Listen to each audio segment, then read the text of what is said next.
Hello, and welcome to Your Brand Express podcast, the podcast where business owners, authors, coaches get a chance to articulate their processes and how they express their brands. With your hosts, Carl and CJ Aline. Get your favorite cup of coffee or tea and get a notepad and enjoy the ride. Go. All right, everyone, we are live. We are ready. We are with the amazing Carlin Bunton. How's it going, Carlin? Hey, it's going great. It's great to be with Carl and CJ today with both of you. Thank you. What an honor to be here. Sir. Well, it's great to have you, Carlin. Now, I've known you for what? We probably good 3 years, 2-3 years, maybe. Yeah, I think 2 or 3 years. You know, we've met through the Jim Edwards program, and it's been great. I've had the opportunity to talk to you personally, and now I've gotten to meet CJ. I'm excited. Yeah, love it, love it, love it. Well, Carlin, tell us a little bit about you. Tell us about your story a little bit. Okay. Well, I'm Carlin Bunting. I live in Page, Arizona, which is at the beginning of the Grand Canyon before it begins.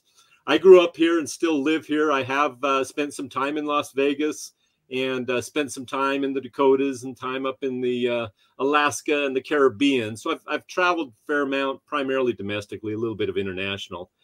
But in my early days, I was in Scouts, did a lot of hiking in the canyons, but never really spent a lot of time in Grand Canyon itself.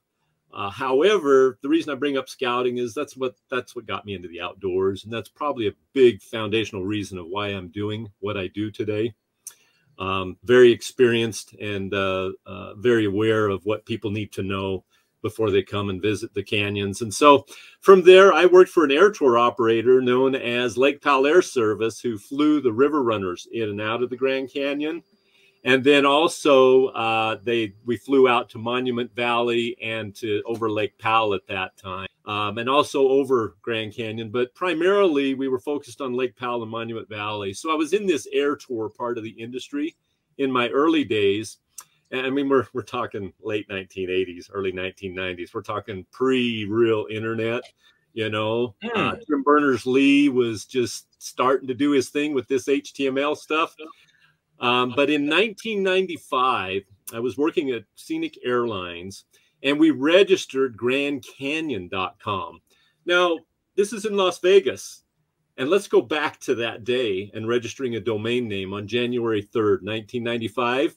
You go to an office downtown, and you request this domain name, GrandCanyon.com. Well, it takes 2 weeks for Internet to accept it, and to put it on the internet in the domain name server as a recognizable entity. They call you, confirm it, then you go pay for it, then it's yours. This is pre-GoDaddy, pre-Namescheap. Network Solutions is the renamed company that was doing it at that time. But we have it much easier in registering domain names today. So it was one of the earliest registrations of a domain name that you may be aware of. And so we did that in 1995, sat on it for 6 years and did absolutely nothing. So one day we thought, hey, let's put a tracker on there. 900 people a day are typing in GrandCanyon.com. There's no content. You remember the old under construction? They didn't even get that. And so we're like, that's a lot of attention. So in 2002, I took GrandCanyon.com and created GrandCanyon.com Inc., which is what it has become today. So that's the early story. And then as we get down the road here a little further, I'll tell a few more stories. But that's my early days, and that's what it's come to be today. Been at it for 20 years and just love what I do. And so it's great to be able to share that with you and CJ today. And I appreciate, the opportunity to be here and to tell you my story and how this brand has come about. I love it. Wow. That's first of all, you're a great storyteller. To go on a podcast and tell your story. And that's so engaging. And by the way, that's a very important part of having a brand, being able to tell your brand story. And so I appreciate that. But first of all, and second of all, I should say, CJ, you heard that? 1995, what he had to do in order to get a domain name, before me, .com. like I was just like, wow. Yeah, that's a while, So, I mean, we got to be grateful for what we have. Technology's come so far, but it must give you such an appreciation for technology, Carlin.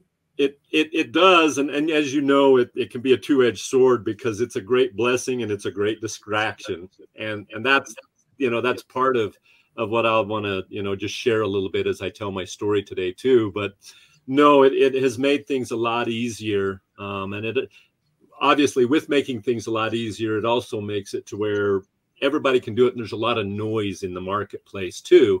And so one of the keys with brand is, how do I stand out? How do I get attention? How do you stand out? How do you get attention? And which is going to lead us into our next question. Basically, so you're a service provider and you have to get your brand out. And with our podcast, we talk about how service providers, podcasters, authors, coaches, how entities express their brands online, because it's important to get attention. And like you mentioned, it's important to stand out. What do you think is the number one myth or misconceptions that business owners have when it comes to expressing their brands? Well, I had this idea of, hey, I've got GrandCanyon.com. I'm everything Grand Canyon, and this is going to be a walk in the park. And so I opened up a shop, and I started, and I thought, when I originally got into GrandCanyon.com, I was going to do advertising for all the service providers. This was going to be a walk in the park. There was going to be no problem. This was going to be easy. No. In the first 6 months, I lost $55,000. And I was trying to do advertising for all these service providers. And I'm like, this is going to be a good way to have a hard life lesson if you don't figure out what the real business is. So I thought, you know what? Why don't I put a phone number on that web page, and let's just see what happens. So I start answering the phone every day. And see, I came from the air tour side of the business of flying over the Grand Canyon, flying over Lake Powell, Monument Valley. And I thought, hey, that's what everybody's going to want to do. No, as it turns out, most people like to come to the Grand Canyon, look over the edge, say I've been there, get the selfie, and head on down the road. So I kept listening. Then everybody's like, hey, I want to take that mule ride. And I'm like, mule ride? If you're over 200 pounds, don't speak English, can't be pregnant, and can't be afraid of heights, which disqualifies, a big part of the population, you can't take the mule ride. Besides that, it was sold out 6 months ago. So everybody's wanting something they can't have. And I still remember the day with clarity that after I'd answered that question, I kind of slammed down the phone, because it's always call 888-297-2757. In fact, I used to tell new employees when they came to GrandCanyon.com, back when we had the call center, you may as well just tattoo 888-297-2757 to your forehead, because you're going to answer this question all day about the mule rides. It finally hit me. I'm like, why does everybody want that mule ride? It's like, Carlin, they want to get to the bottom. Oh, at that moment, I heard what the initial success for GrandCanyon.com would be. People want to get to the bottom. Give them what they want. So the biggest misconception is, you have an idea of what you think your business is about. And as you get into it, as you get things going, just like we're doing today, you're ultimately going to engage and hear what the business is about. But you may not hear it directly. It may be, hey, how do I get on that mule ride? It's like, well, it's already sold out, but call 888-297-2757. And then when you hear where the opportunity is of what you can supply as a service, and at that time it was a motor coach to the float trip here that goes from the base of Glen Canyon Dam to Lee's Ferry.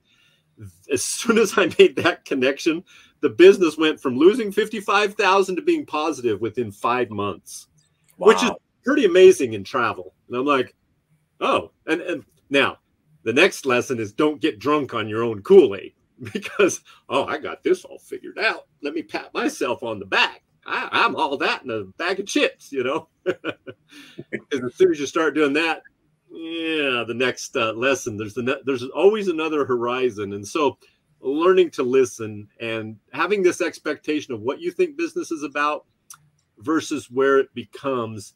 And the secret is learning to listen to the market, listen to your customer, find out what it is that they want. You know, today we learn a lot about figuring out who that ideal customer is first, that avatar, and dialing it in. I cannot overemphasize how important that is. That there's deep, deep wisdom in that. And, you know, I've been at this 20 plus years. I think that you can probably cut the first 5 years out of your hard-learned lessons if you will figure that out first. That would be the number one reality check. And don't pay 5 years to get that knowledge when it's available. And, you know, Carl and CJ can share that with you. So that's number one for me. Wow. That's such a powerful lesson because, you know, it's interesting. I thought, you know what? Talking about the avatar, your target audience, that could be a podcast show in it of itself. Literally. Because, you know, it's interesting because we had C-Ray on here, as you know, C-Ray, a couple weeks ago, and he talked about that a little bit. But I find that when everyone talks about the target audience and the avatar, everyone has something different to say about it. Another nugget of insight. And it's so important. I know when we're working with clients, you know, it's hard to kind of convince them to talk to hey, tackle your avatar first, tackle your target audience first, because if you don't know, you won't be able to dial in on how you can meet their needs because it's about serving them, right? Right. It's hard to meet their needs. It's hard. And you mentioned listening. Woo! Yeah. And I'm going to say, hey, you also got to get the ball in motion like you're doing. Because you got to get the feedback to be able to listen to, because there's what you originally expect things and how you expect things to go. And I'm going to have control of all this and it's going to go the way I want. But then as you get the feedback, it's learning to listen to it and to hear the opportunity for you in that feedback. As soon as I made that connection, we went positive and I got all kinds of, you know, feeling like I got this, you know.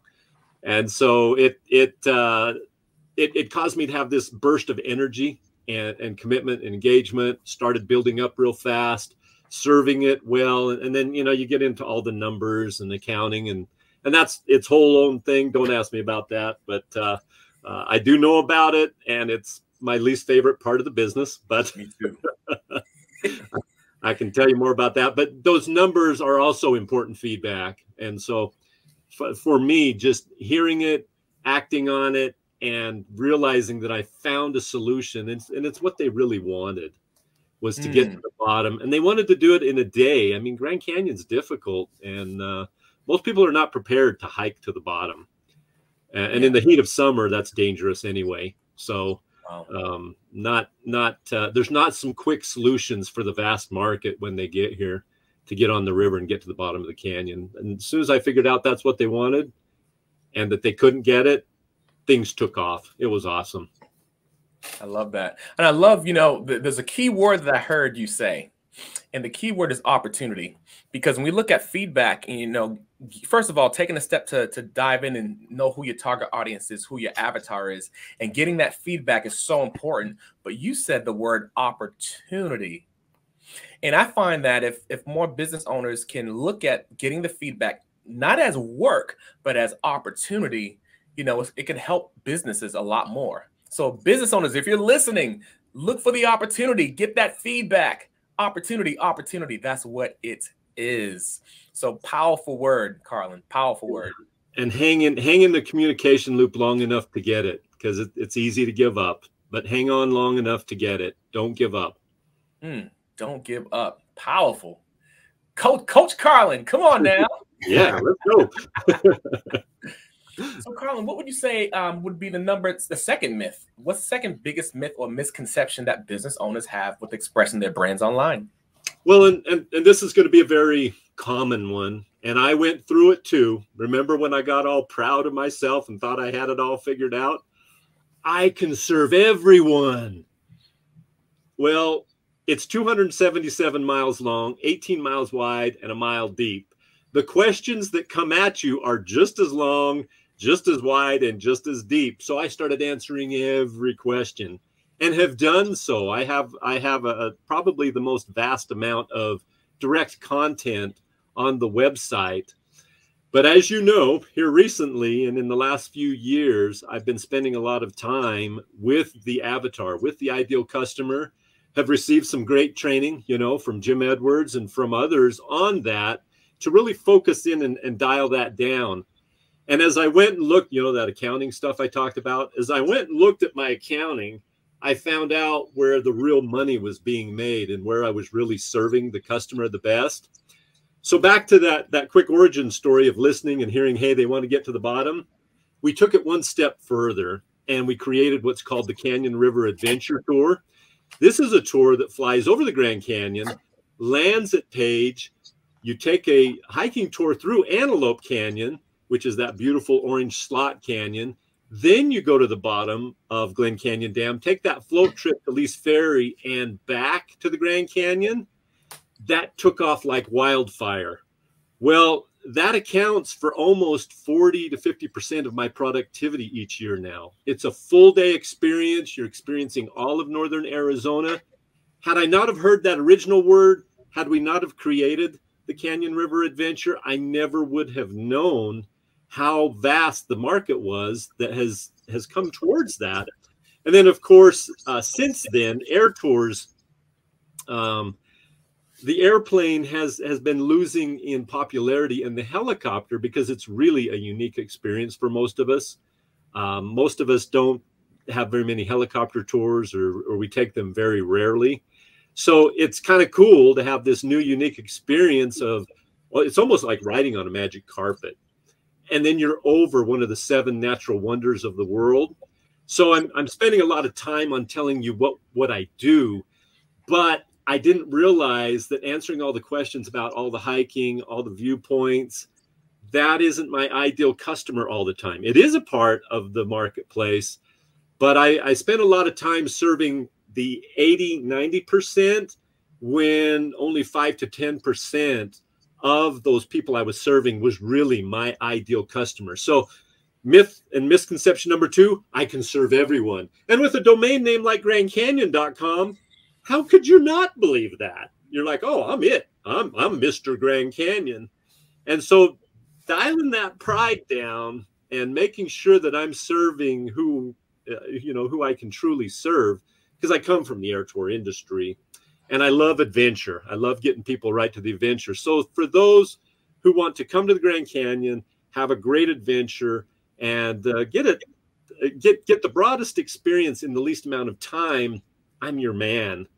And yes, I can tell you about all the viewpoints, all the lodges, all the restaurants, and I can tell you a lot about the geology and about the Grand Canyon itself.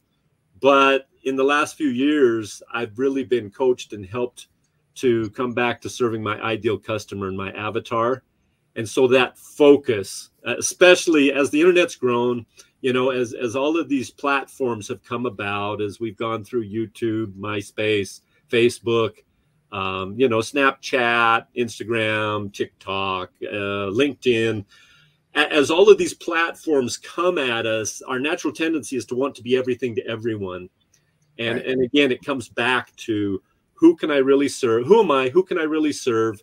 And how can I be the most productive with the time I have? Because time is another big aspect. So not trying to be everything to everyone. And I know I took a long time to say that, but I hope it's of some service, and maybe through my experience will help somebody dial in a little faster. Because the big challenge right now at Grand Canyon is the entrance line. You can go and spend an hour or two. I mean, just like Disneyland. You get all excited about going to Disneyland or Disney World, and you spend a lot of your time doing what? Waiting. Standing in line and waiting. You know, and so that's the big need that really the services and the tours that I provide help you with, whether it's the Imperial Helicopter Tour, the Canyon River Adventure, or the Sunset Hummer experience. Sunset Hummer. Yeah. Yep. You can. And in fact, the #1 don't miss at Grand Canyon, if I might pitch Grand Canyon here for a minute, don't miss a sunset. No matter how you get to the rim, don't miss the sunset at the end of the day. Don't miss the sun. I love that. I mean, I appreciate you taking the time to say all that, because there are a lot of nuggets in there. And one thing that resonated with me was know who you. So the first point was, you know, remember who your avatar is, and it kind of tagged on to this one as well. But you also mentioned know who you are, knowing who you are, and then also knowing who your avatar is and figuring out what the most productive thing to do with what you're doing, because it is easy to be focused on so many things, like you mentioned in the second point. So it's so powerful, and these are nuggets for any entrepreneur, because it's so easy to have that squirrel syndrome, right? Absolutely. Like in that movie Up, squirrel, squirrel, squirrel, squirrel. And we're looking at the latest, as Jim Edwards says. By the way, shout out to Jim Edwards. Looking at the latest bright and shiny object, right? It's so easy to look for those things, but it's so important to stay focused. That way you can serve your people. You can serve whom you are meant to serve. So that totally resonated with me, what you said. Absolutely. Absolutely. I could say more, but you know what? We've made a good point, and I feel like just knowing who they are and knowing who you are and keeping that focus, you know, that's just important. I mean, we've come through a difficult time period here in the world, and of course, we're all expecting it to come back the way it was. And it's not quite coming back it's not coming back that way in travel. I'm going to tell you that. I don't know what you're experiencing with that, but it's not quite coming back exactly the way I expected it, because I'm thinking, hey, I'll just go back to the way it was. No, you've got some learning curve to go through here. And so. Right on. No, that's true. That is so true. Wow, that's powerful. CJ, that's a powerful nugget, man. Facts. Facts. I love that. Facts. Facts. Not the fax machine, but facts, right? So, Carlin, what would you say would be a third misconception or myth? Well, it's kind of a carry-on, but and I got to have a little fun with you since you brought up facts. Facts. I went and bought the first fax machine in Scottsdale, Arizona that the company ever had, and I still remember that day. You know, and I remember in fact, this is a good lead in. The next thing I'm going to talk about is automation systems and tools. And the fax, I mean, you brought back that memory just by bringing that up. I remember the day we bought the fax, everybody wanted to fax their confirmation. Fax me the itinerary. I'll fax you a piece of paper with a credit card and my signature on it. That was early automation in the travel industry. Everything was by fax. That was considered, you know, the approved, authorized, verified, credible way to communicate and to do transactions. Of course, we have primarily email, and now we all have websites where you put the credit card in and, you know, press submit. But that goes to my next one of, over this course of time, in the early days, I got into video early, and it made a huge difference. And you know, to put another tag in for Jim Edwards and Mike Stewart, this is where I met them. They helped me get into website video secrets back in 2006, 2007. So I pulled together a video editor and a script writer, and we got the green screen. I mean, I still like green screens today. That's what I'm using behind me. Oh, yeah. And we, you know, I had a little over probably 150 grand in between equipment and overhead. And we went to town on this video thing, and we did it solid for like 2007 to 2009. Now, when I say solid, you're going to be producing a lot more video than we did. It took us 2 to 3 weeks back then to produce the video. And you also had to do the whole Flash video player, which then there's a whole story behind Flash and how that became a virus situation. But it was a lot of work to produce video. Now, also on the automation side, I'll jump forward real quickly to the 2004 to 2006 time period. It used to be that nobody liked to put their credit card into a form on the internet. It could be stolen, or you could be hacked. Well, but it was okay to go to the restaurant and hand your credit card to the waitress. No problem. She can have it, and she can go in the back, write it down if she wants to. That's safe. From the 2004 to the 2006 time period, that's when I saw the market shift on its willingness to put a credit card into a web page. And by 2007, 2008, we then didn't trust handing our cards to people. That's when the trust, so that shift took place. Well, we had a call center at that time, and people would give us credit cards over the phone. And it's kind of funny.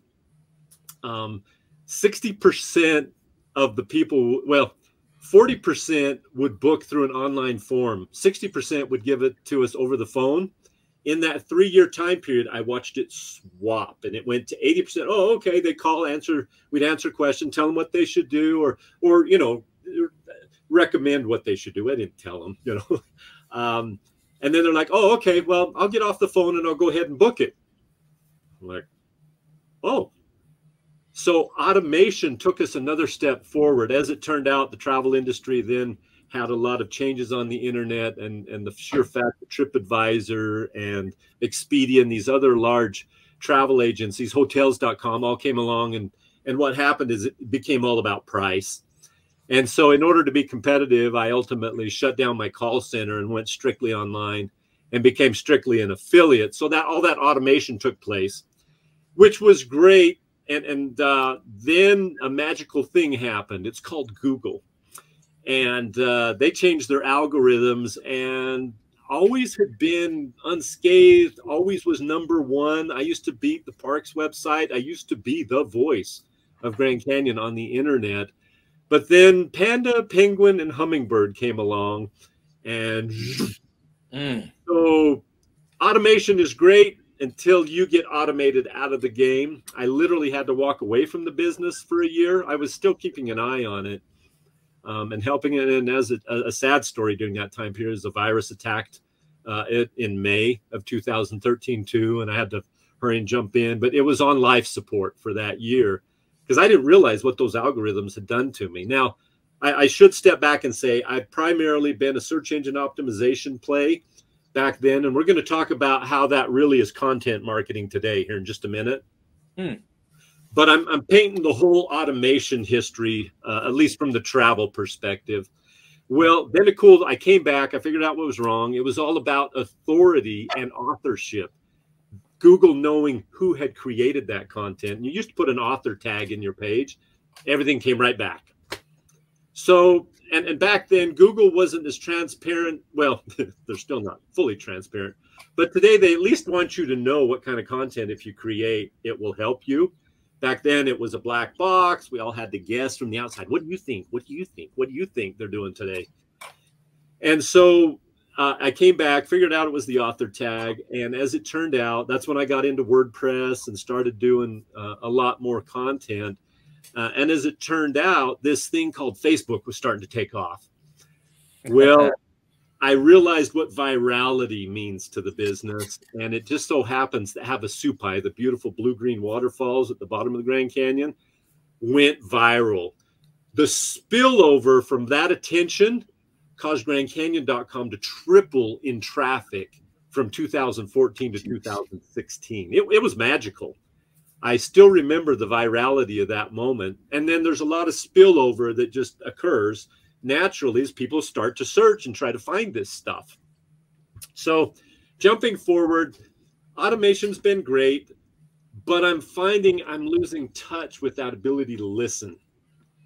And so I'm now working on re-engaging and trying to stay in touch with it, but it's much harder. And so I have gone and created the simplified guide, because what all of this has done is it's created a lot of noise. And so even in my own situation, I've had to focus back in and tell the simple story and make sure my voice is coming through. And so at the end of the day, I've got a favorite poem that I just like to read to you real quick. Sure. I've realized it's all about video. I'll give you the quick solution, but ooh, all right, let's hear it. Yeah. I love this T.S. Eliot quote. We shall not cease from exploration, and the end of all of our exploring will be to arrive where we started and know the place for the first time. So here we are. We're doing video. And this is not how I did video in 2007 to 2009. I tried to make it look as perfect and as perfection, and the Ken Burn fades, and and those are all important to build imagination. But this is a new way of doing video. And here, after 20 years, and realizing that I should have stayed on that YouTube focus, because I went and looked at my stats the other day. My #1 video, it's had 250,000 views. Wow. In the last 14 years. Think about if I would have stayed focused on that, what that would have meant to me today. I told you what I really did, which is kind of the damaging omission of, you know, I got into WordPress and Facebook but YouTube. And then I just want to make one general point of why I'm feeling so strong about this is this medium of video allows you to communicate in such a way that raises trust and just credibility the fastest. In fact, I would say it's why yours and I's relationship has progressed the fastest, Carl, because we got on a Zoom, we could see each other, we could get the full communication. Right. I cannot overemphasize how getting your voice out and getting video out there is both to trust and to get the information out the fastest, so that people can take that action that will make the difference, so that they can, in my case, coming to the Grand Canyon, so that they will get here and get those memories of a lifetime that they'll be sharing at the Thanksgiving table, at the Christmas table, even over the 4th of July barbecue and other family get-togethers of, hey, remember the time we went to the Grand Canyon, you know, and, you know, we flew over it, and just remembering. It's about building that relationship and memories. I mean, at the end of the day, what does GrandCanyon.com deliver? It helps you get to those memories of a lifetime. And so, but you've got to get here and you've got to experience it. Right. By the way, my family needs to get down there too. I was going to say that. Goals, CJ, goals. It's the goal we got to get to, man. Facts. You know, and I appreciate you saying all that too. I appreciate your story too, Carlin. That's one of the biggest things that stands out from our interviews, just the stories that you have, you know, and these are the things that is so easy to take for granted, but these are where the nuggets are, and that can help people to excel their businesses. Like video is so important. I agree 100%. And on top of that, there are different ways that videos are put out. You know, there's a whole trend of vertical videos now. And as we do this interviews, at least right now is the trend. And I'm confident at some point it's going to change, you know, and that's one of my things. My thing is I try to study out, you know, what's the trend now? Where is it going? How is it going? And also, how can people get to being in a place where they can feel confident and comfortable being on video, and how to leverage that for the benefit of their business, and then they can serve their audience. You know, so it's important to go on, but it's hard for people to go on and do videos. It's uncomfortable, you know. It is. Do you find that still a challenge for you, Carl? It was initially. If you go, and they say you never should go watch your first videos, but if you go back and look how stiff and how automated we were, because you're uncomfortable of how's this going to come across? Am I saying it just right? Are they going to hear it right? Am I communicating? And it takes a while to get comfortable doing this, and that's why I'm like, hang in the communication loop long enough to get the feedback to know that you're starting to dial in and that your voice is starting to come through.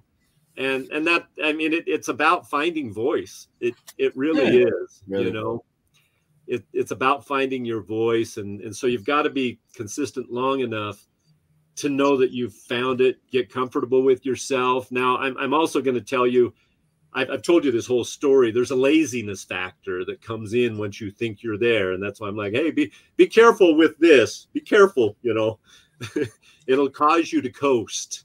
Right. And so as you find your voice and as you're able to get your message out, that's where you really can reach the customer. And I guess that's the point is, hey, with all these platforms and with the opportunity in video, there's the uncomfort, and it's scary to get on camera, especially when you get that first negative feedback. It can be soul crushing. And I'm not going to tell you that's part of why I'm like, I don't know. I get tired of the negative feedback. And I hear everybody say, hey, but you take that and turn it into your motivation. I'm like, yeah, but sometimes you really care about what others think of you. Right. And your image, and it's important. And so all I can say is you just have to keep doing it. And as you keep doing it, you got to let the positive overcome the negative. And the negative I mean, going back to that origin story or that story about the mule rides, the negative actually has sometimes the secret to the opportunity sitting in it. If you can hear it after you let the wounds heal from the negative feedback, it's like, okay, that hurt, but what can I do with it? You know? Right. And so that you know, at the end of the day, I'm gonna say, hey, listening, figuring out who you are, and then just realizing. I guess one other point I wanted to make about automation is from the time we registered the domain name, and it took the whole 2 week, the very manual process, and then all of the automation with credit cards online, these platforms to communicate, get our voice out there. A lot of the mundanity has been taken out of running a business, but there's still managing your attention span across all of these and keeping your focus. And so automation's been great. It's allowed me to be here and do what I'm doing today. This automation is incredible from my early perspective. We couldn't do this. I couldn't be having this interview with you right now back in 2002. This is fantastic. So automation is a huge tool.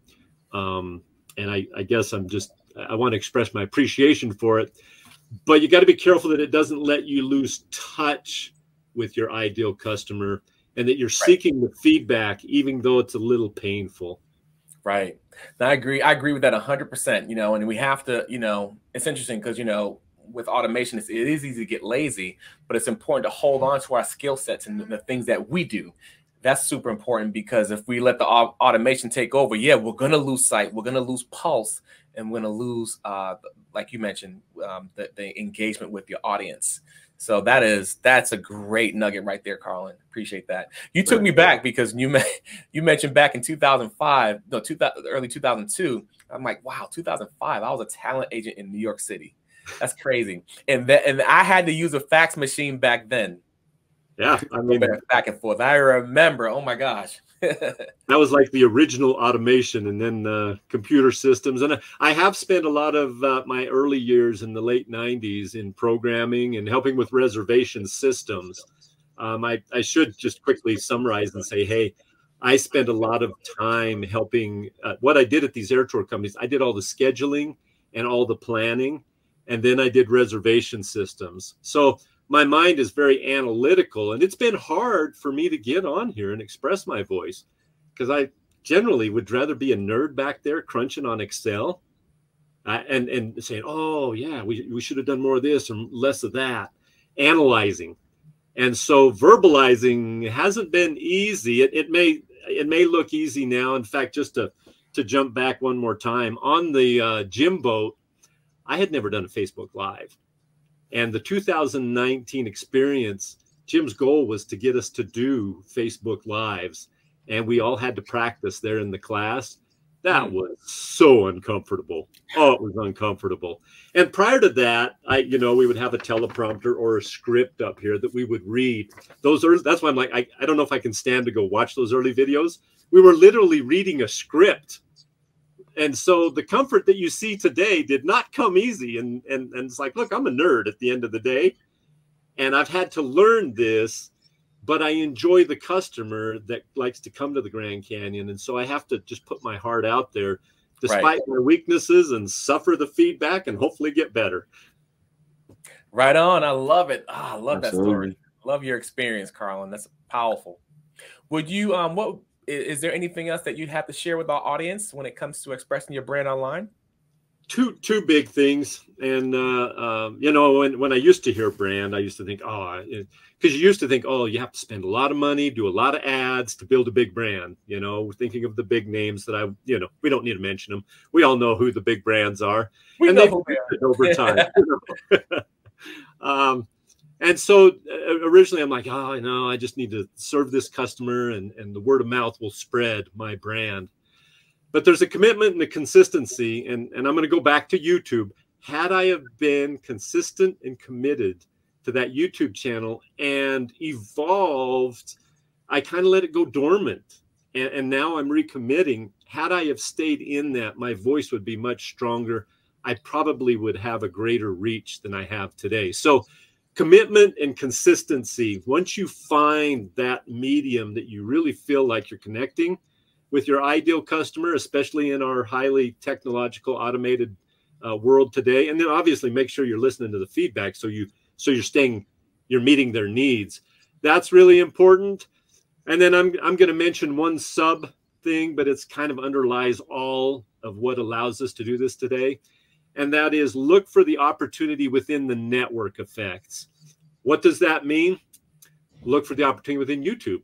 Look for the opportunity within Instagram, TikTok, and then look for the opportunity within your relationships. Just like Carl, you and I are having today, and now CJ, this came about from a network effect because of other relationships that brought us together. And so start looking for those relationships where you can reach out and reach hopefully more. You're obviously trying to look for your ideal customer in other people's audiences, but make sure that you're watching for your network effects, and then try to keep the noise out. Try to, do the 80-20. Look for the 20% that will make the difference instead of trying to be everything to everyone. And so network effects is kind of the final word that I would want to leave with everyone, is look for where you can be the most effective with the reach that you have, and then just stay consistent and committed to it. Look for that 20% and let it be your 80%. Yep, that 20% that you can serve well, and let that be the 80% of your effort and energy, and look for it in all of the networks that we naturally have, but we don't see. They're hidden relationships. They're hidden opportunities. We sometimes come running to these platforms because we're looking for that network effect, but there's also network effect in all of our relationships. And so we need to learn to pay attention to that and put ourselves out there. I mean, you're putting yourself out there. I'm putting myself out there right now as we're doing this interview, right? Because someone might hear it and we will find another network that we can have an effect on. And so that would be the other big thing that I would put out there, of just watch for those network effects and then look for the opportunity, the 20% that deserves 80% of your time. Right on. Love that. Carlin, where can we find you at? If we're looking online, where can we find you? Well, it's a really difficult find. It's GrandCanyon.com, and 900 to 1,200 people were typing it in before a website even existed back in 2000 and 2002. So come see me. You'll see my face right on the homepage. And I'm going to tell you a little bit of my origin story there, too, as a little boy in 1974 when his parents took him to the Grand Canyon. Wow. And I'd love to see you there. Yes, yes, yes. GrandCanyon.com. And we're looking forward to being there. That's one of our goals, Carlin. There you have it. I conquer it. Let me know. Yes, sir. We hope you enjoyed our podcast. If you would be so kind, please subscribe to our YouTube channel, and or if you're listening to any of our platforms, whether it's Spotify or Apple Podcasts or whichever one, please be so kind to give us a 5-star rating if you enjoyed the podcast. And we'll talk to you soon.